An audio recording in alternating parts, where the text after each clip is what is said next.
ರುದ್ರ, ನಿನ್ನ ಮಗಳ ಮದುವೆ ವಿಷಯ ಏನ್ ಮಾಡಿದಿ? ನನ್ನ ಮಗಳ ಮದುವೆ ಮುಂದಿನ ತಿಂಗಳು 10ನೇ ತಾರೀಕು ಇವರ ಈ ಹೊಸಮನೆ ಹಟ್ಟಿ ದವಲ್ ಮಲಿಕ್ ದರ್ಗಾ ಸಾಹೇಬರ ಆವರಣದಾಗ ಮಾಡ್ಕೋಬೇಕಂತ ನಿರ್ಧಾರ ಮಾಡಿದ್ರಿಯಪ್ಪ. ಅಲ್ಲ ರುದ್ರ, ನಿನ್ನ ಮಗಳ ಅಂಬಿಕಾಳಿಗೆ ವರ ಎಲ್ಲಿ ಅಂತ ನೋಡಿದ್ರೆ ಯಾರು ಅಂತ ನಮ್ ವಿಷಯದ ಸ್ವಲ್ಪ ತಿಳಿಸ್ಲಿಲ್ಲ ನೀನು. ವರ ಬೇರೆ ಯಾರು ಅಲ್ರಿಯಪ್ಪ, ನನ್ನ ತಂಗಿ ಮಗ ಅರವಿಂದ ಅಂತ. ಅವರಿಬ್ರು ಸೇರಿನೇ ಓದ್ಯಾರ, ಇಬ್ರು ಸೇರಿನೇ ಆಡ್ಯಾರ. ನನ್ನ ಮಗಳು ಅವನನ್ನ ಇಷ್ಟಪಟ್ಟರು, ನಾನು ಒಪ್ಪಿಗೆ ಕೊಟ್ಟುಬಿಟ್ಟೆ. ಒಳ್ಳೇದೇ ಮಾಡಿ ರುದ್ರ. ಕರುಣಿನ ಕುಡಿ ಒಂದಕ್ಕೊಂದು ಕೊಂಡಿಯಾಗಿ ಕೊನೆ ತನಕ ನನ್ನವರು ತನ್ನವರು ಎಂಬ ಕರುಣೆ ಇರ್ತದೆ.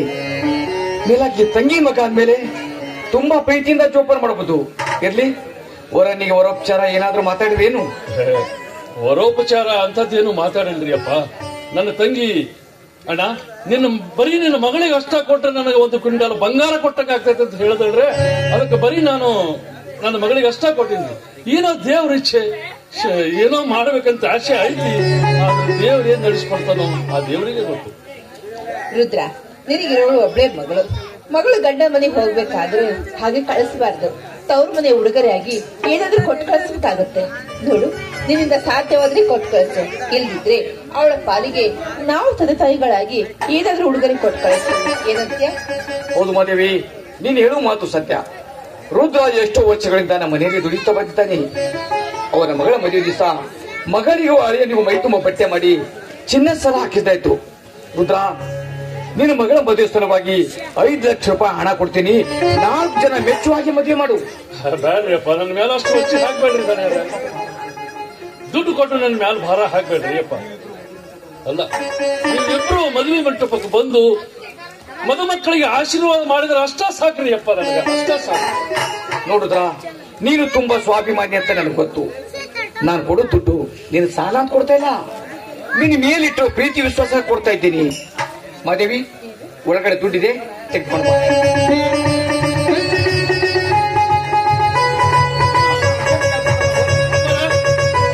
ಅಪ್ಪರ, ಅಲ್ಲ, ದುಡ್ಡು ಕೊಡ್ತೀನಿ ಅಂದ ಮೇಲೆ ನೀವು ಮದುವೆಗೆ ಬರೋದು ಮಾತ್ರ ತಪ್ಪಿಸ್ಬೇಡ್ರೆ. ಮತ್ತ ನನಗೆ ಸ್ವಲ್ಪ ಬಹಳ ಅರ್ಜೆಂಟ್ ಕೆಲಸ ಐತಿ. ನಾನು ಈಗಲೇ ಮದುವೆ ಮಂಟಪಕ್ಕೆ ಹೋಗ್ಬೇಕು. ಆಯ್ತು, ಬೇಕು.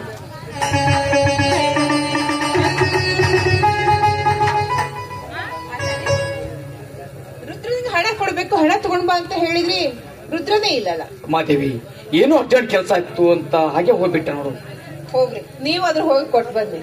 ಆಯ್ತು, ನಾನೇ ಹೋಗ್ತೀರಾ? ಬೇಡರಿ, ಹೇಗಿದ್ರು ಭಾಗ ಮಾತೇಶ್ ಮಾಡ್ತಾನಲ್ಲ, ಅವಕ್ಕೆಲ್ಲ ಕೊಟ್ಟು ಕಳಿಸ್ಬಿಡಿ. ಯಾಕಪ್ಪಾಜಿ, ಏನೋ ಎಲ್ಲಿ ಹೊರಡ್ತೀನಿ ಅಂತ ಏನೇನೋ ಮಾತಾಡ್ತಿದ್ರಲ್ಲ, ಏನು ಸಮಸ್ಯೆ? ಏನಿಲ್ಲ ಮಾತೇಶ, ಇದೀಗ ರುದ್ರ ಬಂದಿದ್ದ. ಅವನ ಮಗಳ ಮದುವೆಗೆ 5 ಲಕ್ಷ ರೂಪಾಯಿ ಹಣ ಕೊಡ್ತೀನಿ ಅಂತ ನಾನು ಹೇಳಿದ್ದೆ. ಹಣ ತರದೊಳಗಾಗಿ ಏನೋ ಅರ್ಜೆಂಟ್ ಕೆಲಸ ಅಂತ ಹೋಗ್ಬಿಟ್ಟ. ಹೋಗ್ಲಿ ಬಿಡಿ ಅಪ್ಪಾಜಿ, ಅದಕ್ಕೆ ಅಷ್ಟು ಟೆನ್ಷನ್ ತಗೊಳ್ತಾ ಇದ್ದೀರಾ? ಇಂಥ ನಡುವೆ ಬಿಸಿಲಿನಲ್ಲಿ ನೀವು ಹೋಗ್ತೀರಾ? ಅದೇನು ತಲೆ ಕೆಡಿಸ್ಕೊಳಕ್ ಹೋಗ್ಬಿಡಿ, ನಾನು ಕೊಡಿ, ನಾನು ಕೊಟ್ಟು ಬರ್ತೀನಿ. ಅಲ್ಲಪ್ಪ, ರುದ್ರ ಮನೆ ಎಲ್ಲಿದೆ ಅಂತ ನಿನಗೆ ಗೊತ್ತಿಲ್ಲ. ನೀನ್ ಎಲ್ಲಂತ ಹುಡುಕ್ತೀಯ? ಅಪ್ಪಾಜಿ, ಯಾರನ್ನಾದ್ರೂ ಕೇಳ್ತೀನಿ ಬಿಡಿ. ಆಯ್ತಪ್ಪ. ಹಾ, ಸರಿ, ಹೋಗಿ ಬರ್ಲಾ?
ಅಂಬಿಕಾ, ಮಗಳೇ ಅಂಬಿಕಾ,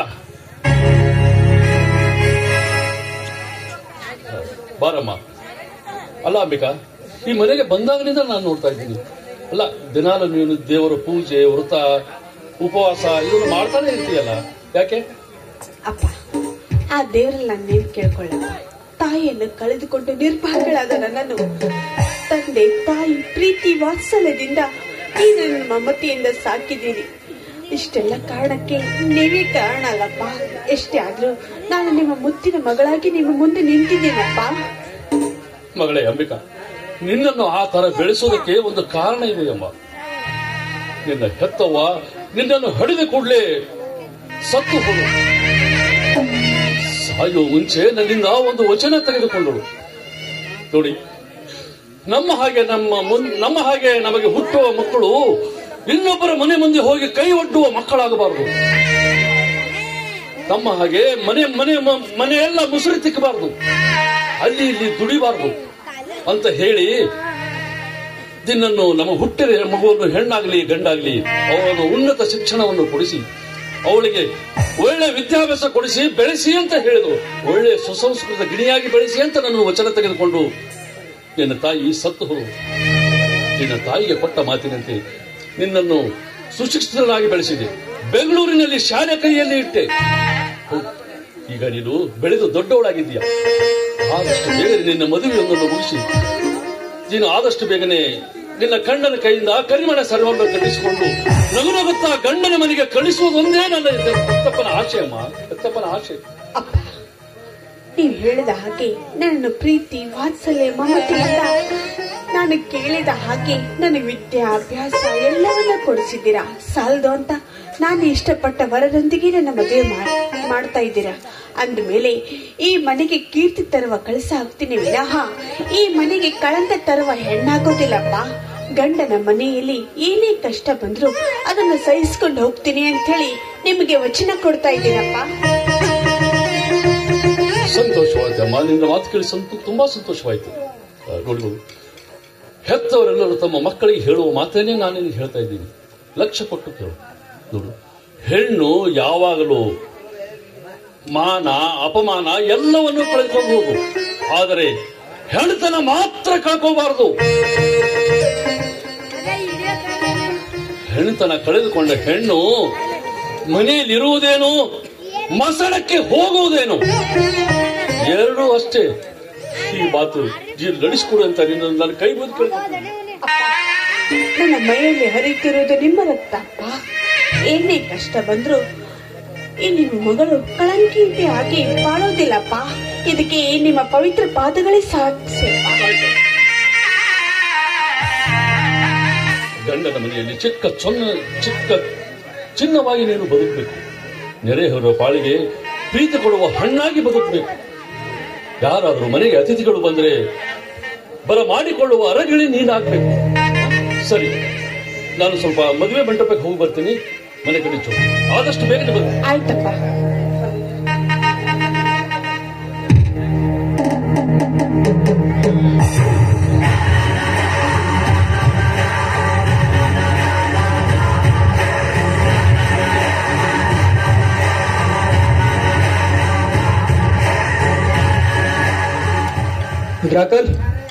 ಅಂಕಲ್ ಯಾರಿದ್ರಿ ಮನೆಯಲ್ಲಿ? ಅಂಕಲ್ ಯಾರು? ಇದು ರುದ್ರ ಅಂಕಲ್ ಅವ್ರ ಮನೆಯಲ್ವಾ? ಹೌದು. ತಾವ್ಯಾರು? ಓ ಮಾಂತೇಶ್, ನೀನಾ? ನಮ್ಮ ಮನೆಗೆ ಯಾರೋ ಅತಿಥಿಗಳು ಬಂದಿರಬಹುದು ಅಂತ ನಾನು ತಿಳಿದುಕೊಂಡಿದ್ದೆ. ಆದ್ರೆ ಬೆಂಗಳೂರಲ್ಲಿ ಬೆನ್ನು ಹತ್ತಿದ ಭೂತ ಮನೆವರೆಗೂ ಬಂದಿದೆ. ಇಲ್ಲಿಗೆ ಏಕೆ ಬಂದೆ? ಮೊದಲದನ್ನು ಹೇಳು. ಅಂಬಿಕಾ, ಬರಬೇಕೆಂದು ಭಾವಿಸಿ ಬಂದವನು ನಾನಲ್ಲ. ನನ್ನನ್ನು ಬರ ಮಾಡಿಕೊಂಡಿದ್ದು ನಿಮ್ ತಂದೆ ರುದ್ರಾಂಕಲ್ನೇ. ಇರ್ಲಿ, ಇಲ್ಲಿಗೆ ಏಕೆ ಬಂದೆ? ಮೊದಲು ಅದನ್ನು ಹೇಳು. ಅಂಬಿಕಾ, ಬರಬೇಕಾದವರ ಮನೆಗೆ ಬಂದಿದ್ದೇನೆ. ಇನ್ನೊಬ್ಬರ ಮನೆಗೆ ಬರಲು ನಾನೇನು ದಿಕ್ಕಿಲ್ಲದ ಹಕ್ಕಿಲ್ಲ. ನಾನು ಏತಕ್ಕಾಗಿ ಬಂದಿದ್ದೇನೆ ಅಂತ ನಿನಗೆ ಗೊತ್ತಿಲ್ಲ. ನಾನು ಯಾರು ಅನ್ನೋದು ನಿನಗೆ ಗೊತ್ತಿಲ್ಲ. ನಾನು ಯಾರು ಅನ್ನೋದು ನಿನಗೆ ಗೊತ್ತಾಗಿದ್ರೆ ನೀನು ಹೀಗೆ ನಡು ದಾರಿಯಲ್ಲಿ ನಿಂತು ಮಾತಾಡ್ತಾ ಇರ್ತಾ ಇರಲಿಲ್ಲ. ನನ್ನನ್ನು ಮನೆಯಲ್ಲಿ ಕರೆದುಕೊಂಡು ಹೋಗಿ ಪಲ್ಲಂಗದ ಮೇಲೆ ಕೂಳಿರಿಸಿ ಮಾತಾಡ್ತಾ ಇದ್ದೆ. ನೀನ್ ಯಾರಾದ್ರೂ ಏನು? ಇಲ್ಲಿಗೆ ಏಕೆ ಬಂದೆ? ಮೊದಲು ಹೊರಟು ಹೋಗಿ ಇಲ್ಲಿಂದ.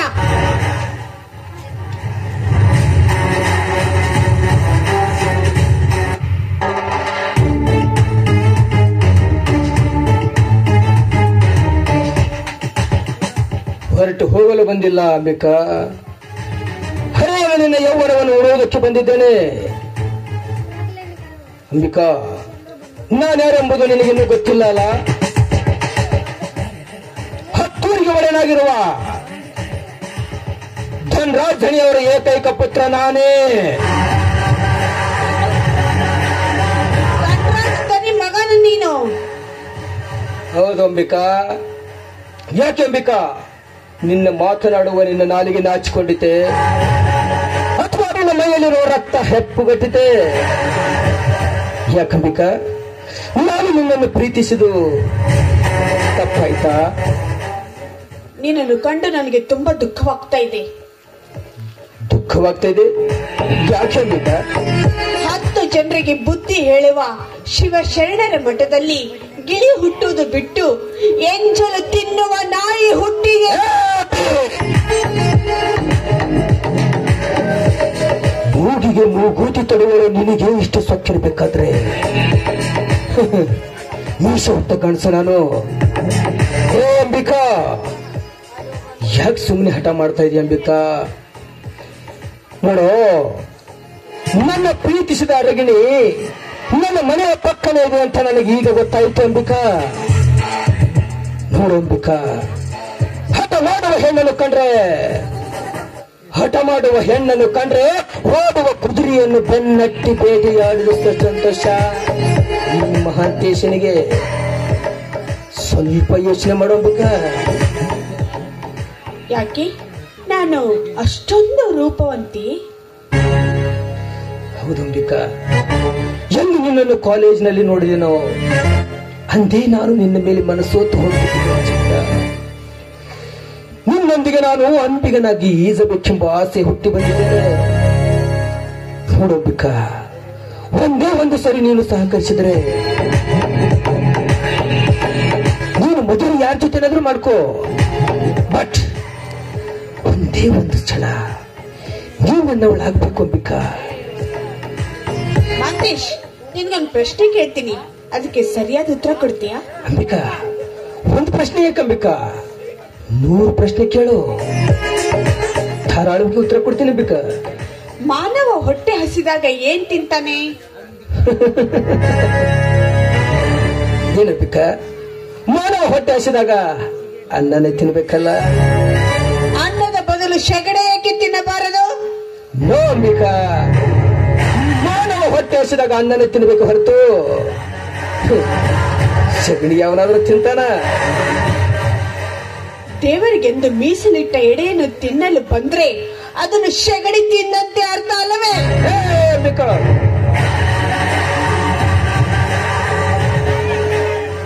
ಹೆಚ್ಚಿಗೆ ಮಾತನಾಡಲು ನನಗೆ ಸಮಯವಿಲ್ಲ. ನೋಡೋ, ಒಂದೇ ಒಂದ್ಸಲ ಸಹಕರಿಸು ಅಂತ ಹೇಳಿದ್ರೆ ನೀನು ಕೇಳುವ ಹೆಣ್ಣು ನೀನಲ್ಲ ಅಂಬಿಕಾ. ಒಳ್ಳೆಯ ಮಾತಿನಿಂದ ಹೇಳಿದ್ರೆ ನಿಮಗೂ ಒಳ್ಳೆಯದು, ನನಗೂ ಒಳ್ಳೆಯದು. ಇವತ್ತು ಎರಡರಲ್ಲಿ ಒಂದಾಗಲೇಬೇಕು ಅಂಬಿಕಾ. ಇಲ್ಲವಾದ್ರೆ ಈ ನನ್ನ ಪಿಸ್ತೂಲಿನ ಗುಂಡೇಟಿಗೆ ಬಲಿಯಾಗಬೇಕಾಗುತ್ತೆ.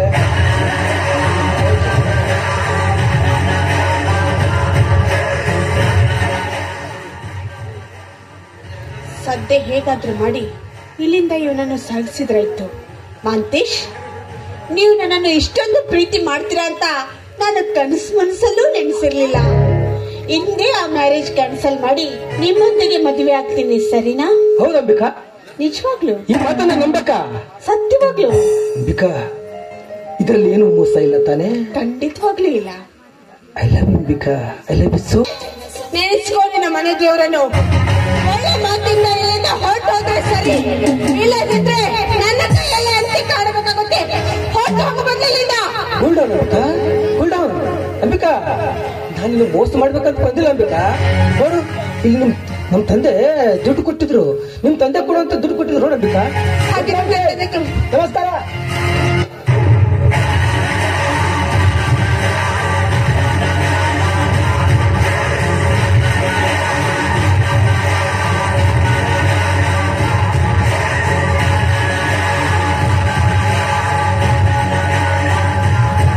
ಎಂಬುದೇ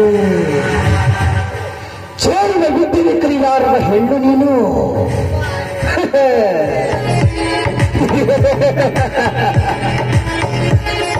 ಹುಟ್ಟದಿರುವ ಘಟ ಸರ್ಪದ ಹಿರಿಯನ್ನೇ ತೂದಿರುವೆ ಅಂದಮೇಲೆ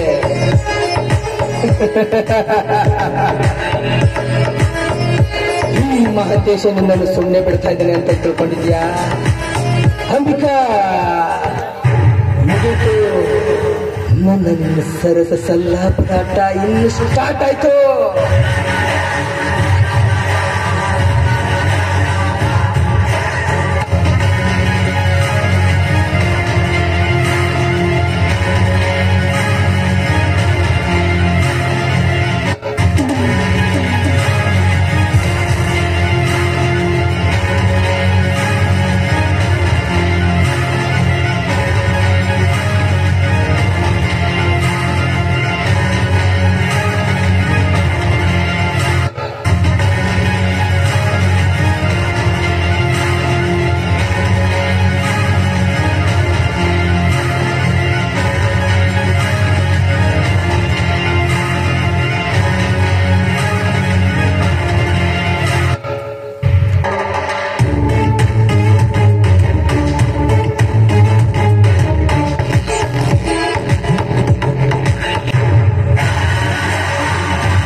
ಇಂದು ನನ್ನ ಆಸೆಯಲ್ಲಿ ತೀರಿ ಹೋಗಿತ್ತು. ಈಗೇನ್ ಮಾಡ್ತೀಯ? ಮದ್ವೆನಾದ್ರೂ ಮಾಡ್ಕೋ. ನಾನು ಆಸೆ ಪಟ್ಟಿರುವಂತ ಕೆಲಸ ತೀರಿ ಹೋಯ್ತು. ಮದ್ವೆನಾದ್ರೂ ಮಾಡ್ಕೋ.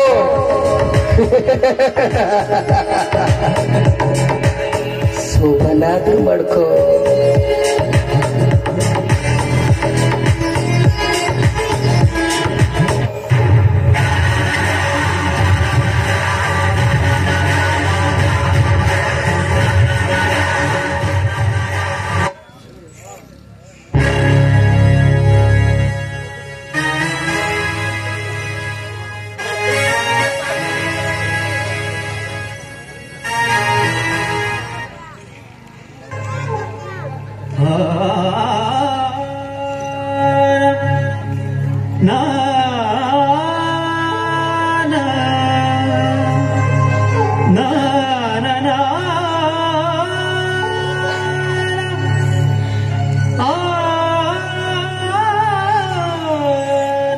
ಸೃಷ್ಟಿಕರ್ತ ಏನೆಂದು ಸೃಷ್ಟಿಸಿದೆಯಪ್ಪ ಈ ಭೂಮಿ ಮೇಲೆ. 3 ದಿನದ ಸತ್ತೆಯನ್ನು ನಗು ನಗುತ್ತ ಮಾಡಬೇಕೆಂದು ಅದೆಷ್ಟೊಂದು ಆಸೆ ಕನಸುಗಳನ್ನು ಹೊತ್ತಿದ್ದೆ. ಆದ್ರೆ ಈ ಹಾಳು ಮುಖಾನ ನನಗೆ ತೋರಿಸಬೇಕೆ? ಇಲ್ಲ ಇಲ್ಲ, ಈ ನನ್ನ ಹೊಲಸು ಭಾವಚಿತ್ರವನ್ನು ನನ್ನ ನನಗೆಲ್ಲ ತೋರಿಸಬಾರದು. ಪ್ರಾಣಕ್ಕಿಂತ ಹೆಚ್ಚಾಗಿ ಪ್ರೀತಿ ಮಾಡಿದ ನನ್ನ ತಂದೆಗೆ ಈ ವಿಷಯ ಗೊತ್ತಾದ್ರೆ ನನ್ನ ತಂದೆ ಜೀವ ಸಹಿತ ಉಳಿಯಬಹುದೇ? ಖಂಡಿತವಾಗ್ಲೂ ಇಲ್ಲ. ನನ್ನ ತಂದೆ ಬರೋದ್ರೊಳಗಾಗಿ ನಾನೇ ಆತ್ಮಹತ್ಯೆ ಮಾಡ್ಕೋಬೇಕು.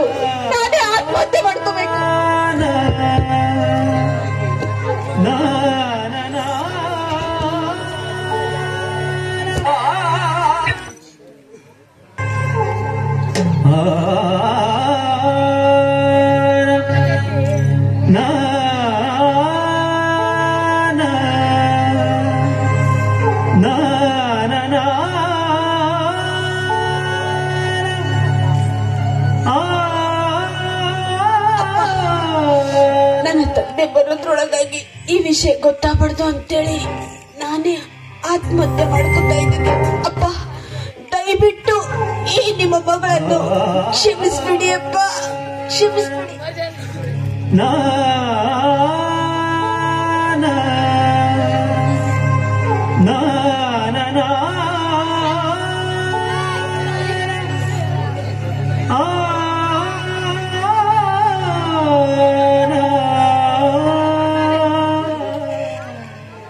ಅಂಬಿಕಾ, ಮಗಳೇ ಅಂಬಿಕಾ, ಅಂಬಿಕಾ, ಅಂಬಿಕಾ, ಬಾರಮ್ಮ. ಎಷ್ಟೊತ್ತಂದ್ರೆ ನೀನು ಶ್ರೀಂಗಾರ ಮಾಡ್ಕೋತೀಯ? ಅಲ್ಲಿ ಮದುವೆ ಮಂಟಪದಲ್ಲಿ ನಿನ್ನ ಗೆಳತಿಯರು ನಿನಗಾಗಿ ಎಲ್ಲರೂ ದಾರಿ ಕಾಯ್ತಾ ಇದ್ದಾರೆ. ಬಾರಮ್ಮ, ನೀನು ಆದಷ್ಟು ಬೇಗನೆ ಹೊರಗೆ, ಮದುವೆ ಮುಹೂರ್ತ ಸಮೀಪಿಸ್ತಾ ಇದೆ. ಛೇ, ಇವಳಿಗೆ ಅಲಂಕಾರ ಅಂದ್ರೆ ಸಾಕು, ಹೊತ್ತು ಗೊತ್ತು ಒಂದು ಗೊತ್ತೇ ಇರೋದಿಲ್ಲ ಇವಳು. ಸರಿ, ಒಳಗಡೆ ಹೋಗಿ ನಾನೇ ಕರ್ಕೊಂಡ್ ಬರ್ತೇನೆ.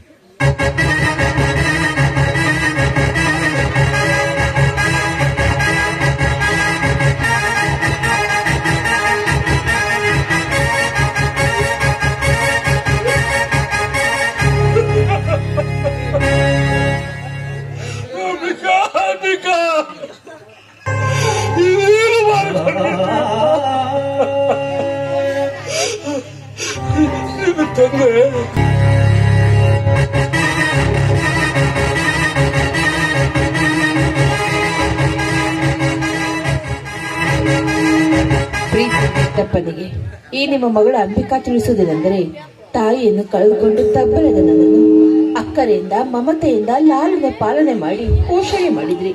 ನಾನು ವಿದ್ಯಾವಂತಳಾಗಬೇಕೆಂಬ ಆಸೆಯಿಂದ ಬೆಂಗಳೂರಲ್ಲಿ ಬಿಟ್ಟು ನನಗೆ ವಿದ್ಯಾಭ್ಯಾಸ ಕೂಡ ನೀಡಿದ್ರಿ.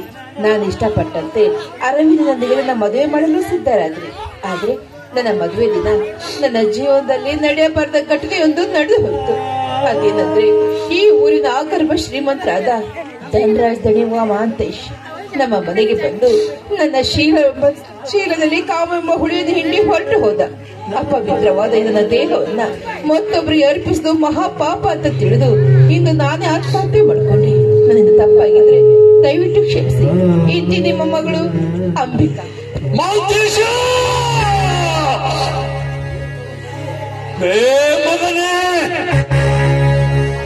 ನೀನು ಯಾವ ಪಾತಾಳದಲ್ಲಿ ಅಡಗಿದರೂ ನನ್ನಿಂದ ಬಿಡಲಾರೆ. ನನ್ನ ಕೈಯಿಂದ ಕೊನೆ ಮಹಾಂತೇಶ, ನೆನೆಸಿಕೋ, ನಿನ್ನ ಮನೆ ದೇವರನ್ನು ನೆನೆಸಿಕೋ.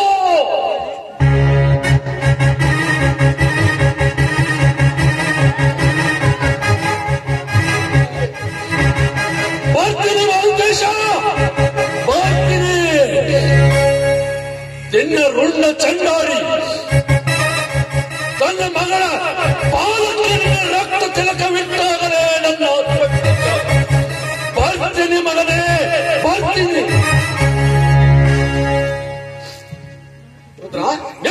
ಎಲ್ಲಿ ಹೊಂಟಿದ್ಯಾ?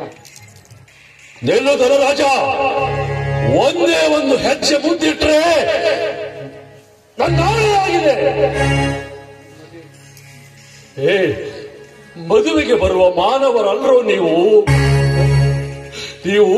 ನಮ್ಮಂಥ ಬಡವರ ಮಾಂಸವನ್ನು ಕುಕ್ಕಿ ತಿನ್ನುವರ ಹತ್ತುಗಳೇ ನೀವು. ರುದ್ರ, ಏನ್ ಮಾತಾಡ್ತಿದ್ದೀರಿ? ಮದುವೆಗೆ ಬಂದ ಅತಿಥಿಗಳಿಗೆ ಮನ ಬಂದಂತೆ ಮಾತಾಡ್ತೀಯಲ್ಲ, ಏನಾಗಿದೆ ನಿನಗೆ? ನನಗೆ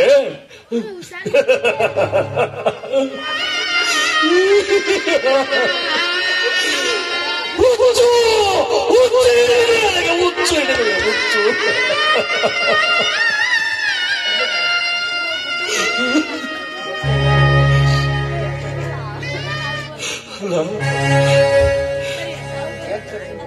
ಜಚ್ಚರ ಹೇಳುವವರ ಮನೆಯಲ್ಲಿ ನಾನು ಹುಚ್ಚನಾಗಿ ದುಡಿದಿನಲ್ಲ. ಅದಕ್ಕೆ ನನಗೆ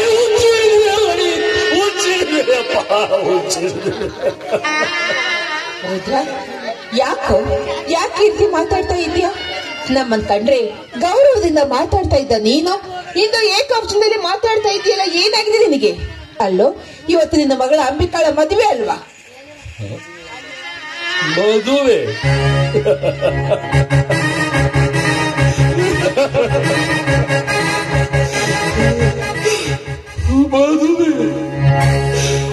ಮದುವೆ ಎಂಬ ಮೂರಕ್ಷರ ಮುಗಿದು ಹೋಗಿದೆ ತಾಯಿ, ಮುಗಿದು.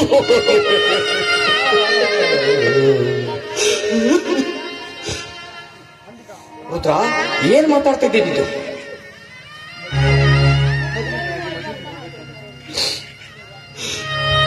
ಗಂಡನ ಕೈಯಿಂದ ತಾಳಿ ಕಟ್ಟಿಸಿಕೊಂಡು ನಗುತ್ತಾ ಗಂಡನ ಮನೆಗೆ ಹೋಗಬೇಕಾದ ನನ್ನ ಮಗಳು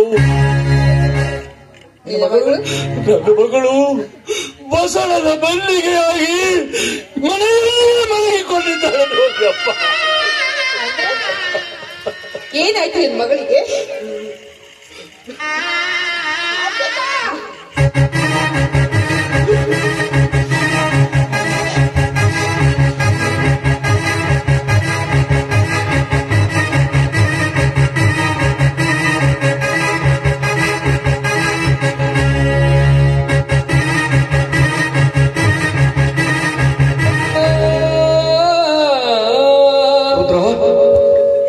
ಯಾವ ಕಾರಣಕ್ಕಾಗಿ ಈ ಆತ್ಮಹತ್ಯೆ ಮಾಡಿಕೊಂಡ್ರು?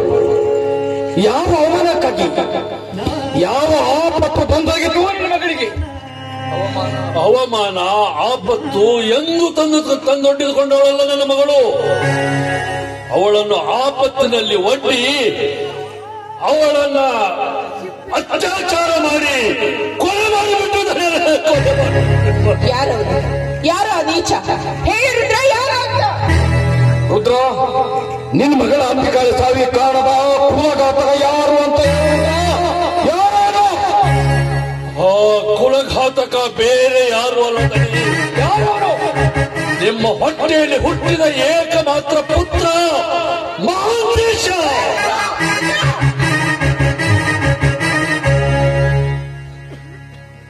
ರುದ್ರ, ಏನ್ ಹೇಳ್ತಾ ಇದ್ದೀಯ ನೀನು? ನನ್ನ ಮಗ ಮಹಾಂತೇಶ ಎಂತ ನೀಚ ಕೃತ್ಯಗೈತ? ನನ್ನ ಮಗ ಮಹಾಂತೇಶ ಈ ಕೃತ್ಯಗಿದ್ದರೆ ಅಂದ್ರೆ ನಿಮ್ಮ ಮಗ ಮಾಡಿದ ತಪ್ಪಿಗೆ ಸಾಕ್ಷಿ ಬೇಕಾ ನಿಮಗೆ? ತೆಗೆದುಕೊಳ್ಳಿ ಸಾಕ್ಷಿ.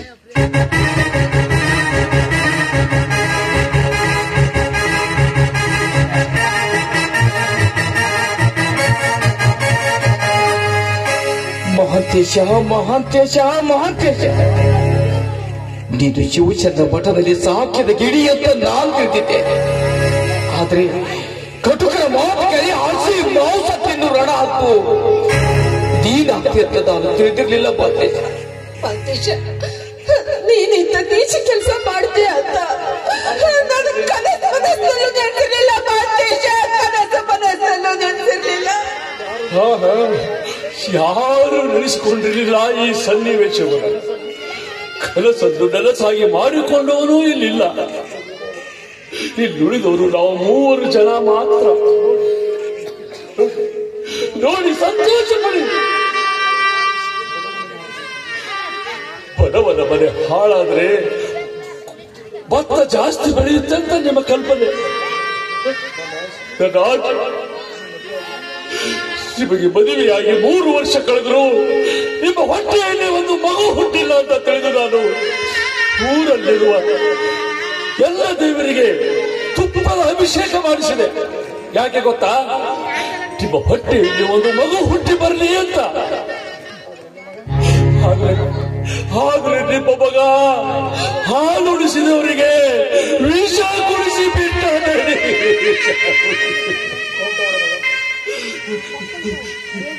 ದೊಡ್ಡವರ ಮಗನೆಂದು ಅಪ್ಪಿ ಮುಚ್ಚಿಟ್ಟು ಎತ್ತಿ ಆಡಿಸಿದೆ. ಕೊನೆಗೊಂದು ದಿನ ನಿಮ್ಮ ಮಗ ನನಗೆ ಒಂದು ಹೋದ.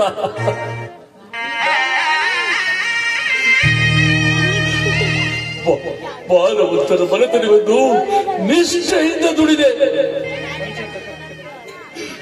ಆದ್ರೆ ನಿಮ್ಮ ಮಗ ನಮಗೆ ಕೊಟ್ಟ ಪ್ರತಿಫಲ ಏನು? ನನ್ನ ಮಗ ಸಾವು. ದಯವಿಟ್ಟು ಇರಿಕೆ ಮೊದಲು ಹಾಗೆ ಮಾತಾಡ್ಬೇಡ ರುದ್ರ, ಮಾತಾಡ್ಬೇಡ. ಯಾಕೆ?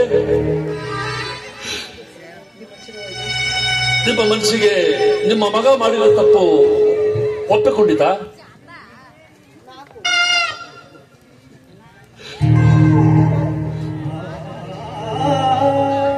ಮದೇವಿ, ದಯವಿಟ್ಟು ನೀನು ಮೌನ ತಾಗಿದ್ದು ಮಧ್ಯದಲ್ಲಿ ಮಾತಾಡ. ಮಾತಾಡುತ್ತಾ ಮಾತಾಡು.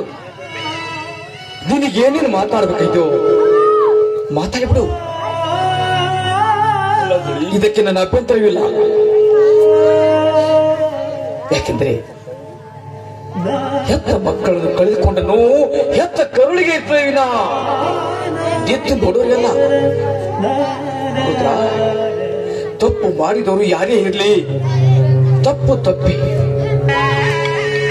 ಮಾಡಿದವರು ಎಷ್ಟೇ ದೊಡ್ಡವರಿದ್ದರು ಅವನು ಚಿಕ್ಕವನಾಗ್ತಾರೆ. ಈಗ ನಿನ್ನ ಬರೀ ಮಾತಿನ ಪೆಟ್ಟಿನ ಹೊಡೆದು ಅಷ್ಟೇ ಅಲ್ಲ, ನಿನ್ನ ಕಾಲಲ್ಲಿರೋ ಕೆರೆಯಿಂದ ಹೊಡೆದ್ರು ನಾನು ಒಪ್ಪಿಕೊಳ್ಳುತ್ತೇನೆ. ತಪ್ಪು ಮಾಡಿದ ಮಕ್ಕಳಿಗೆ ಎತ್ತದ್ದು ಹಡೆದವರಾದ ಕರ್ಮ, ಆ ಕರ್ಮ ಕಳೆದುಕೊಳ್ಳುವುದು ಎತ್ತವರಾದ ಧರ್ಮ ಅಂದಾಗ ನೀನು ಬರೀ ಮಾತಿನಿಂದ ಹೊಡೆದು ಅಷ್ಟೇ ಅಲ್ಲ, ನಿನ್ನ ಕಾಲಿನಿಂದ ಕೆರೆಯಿಂದ ಹೊಡಿ. ಆದರೆ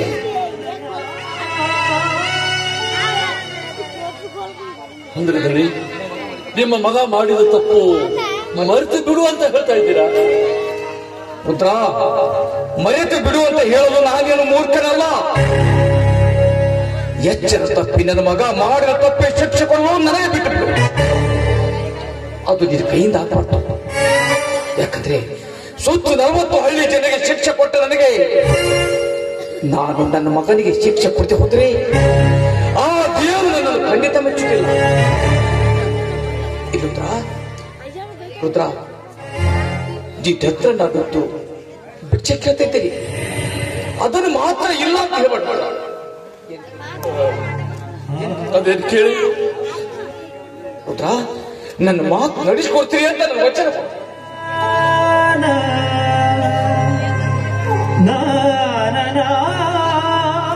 ಹೆತ್ತವರಿಗಿಂತಲೂ ತುಚ್ಚಿಟ್ಟವರ ಋಣ ತುಂಬಾ ಭಾರ ಅಂತಾರೆ. ಕೇಳಿ, ಅದೇನ್ ಕೇಳ್ತೀರ ಕೇಳಿ. ಸುತ್ತು 40 ಹಳ್ಳಿಯಲ್ಲಿ ನನ್ನ ಮರೆತನ, ನ್ಯಾಯವಂತರ ಮರೆತನ, ಮಾನವಂತರ ಮರೆತನ. ಇಂಥ ಮನೆತನದಲ್ಲಿ ಹುಟ್ಟಿದ ಮಗ ಇಂಥ ಕೀಳು ಕೆಲಸ ಮಾಡಿದ್ದ ಅಂತ ಜನರಿಗೆ ಗೊತ್ತಾದರೆ ತಾವು ಇದ್ದು ಸತ್ತಂತೆ. ಅದಕ್ಕೋಸ್ಕರ ನಾನೇನ್ ಮಾಡ್ಬೇಕು? ಯಾವ ಕಾಲಕ್ಕೂ ಯಾರ ಮುಂದೇನು ನಿನ್ನ ಮಗಳ ಸಾವಿಗೆ ನನ್ನ ಮಗ ಕಾರಣ ಅಂತ ಹೇಳಬಾರ್ದು.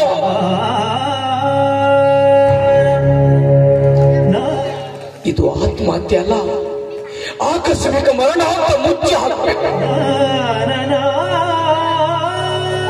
ಮದುವೆಗೆ ಬಂದ ಜನರಿಗೆ ನಾನೆಲ್ಲ ಹೇಳಿ ಕಳಿಸ್ತೀನಿ. ಪುತ್ರ, ನಿನ್ನ ಮಗಳ ಸಾವಿನಿಂದ ನನ್ನ ಮನೆತಂದ ಮಾನ ಮಣಪಾಲಾಗ್ಬಾರ್ದು. ನನ್ನ ಮನೆತಂದ ಮಾನ ಉಳಿಸಿಕೊಂಡು ತಾನಿನ ಕೈ ಮುಗಿದುತ್ತೇನೆ. ಇಷ್ಟಕ್ಕೂ ನಿನಗೆ ಕರುಣೆ ಬಾರದೆ ಹೋದರೆ ನನ್ನ ಮನೆತಂದ ಮಾನ ಉಳಿಸಿಕೊಂಡು ನಾನು ಬಾಧೆ.